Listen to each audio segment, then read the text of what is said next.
ভাইয়া আজকালকার যুগে তো পাঞ্জাবি পরে মেয়ে দেখতে যায়, তুই শার্টটা পর।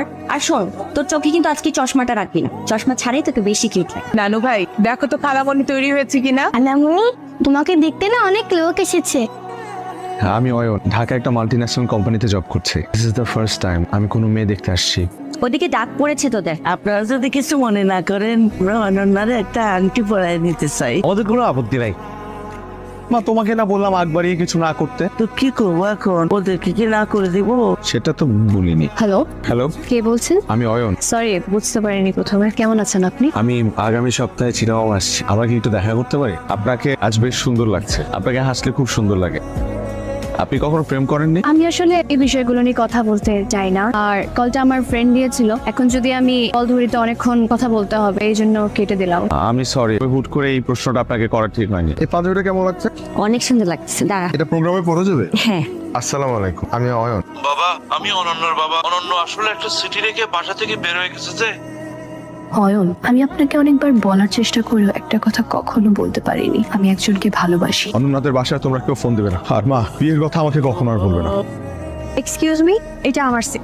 সরি। হ্যালো হ্যাঁ হ্যালো। আসিফ, তুমি ফোন ধরো না কেন? আমি বাসা থেকে বের হয়ে গেছি। তোমাকে না আমি না করছি?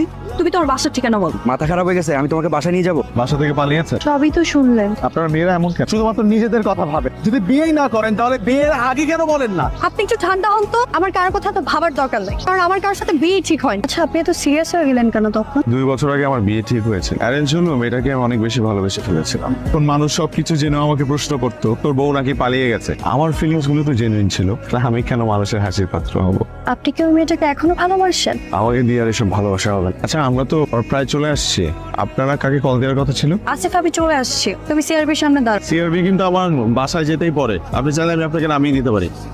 অয়ন, অনেক ধন্যবাদ আপনাকে। Best of luck.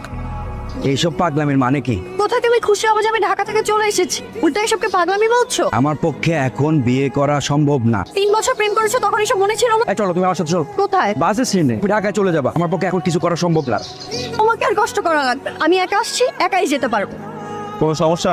3 বছরের রিলেশন আমার, 3-4 মাস আগেও সব ঠিক ছিল। যে আমার ভার্সিটি শেষ হলো অমনিও এমন করা শুরু করছে। এখন কি বাস পাবো?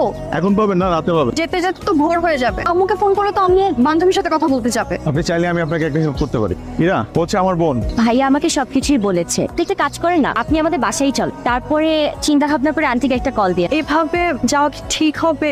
আপনাদের বাসার সবাই কি ভাববে?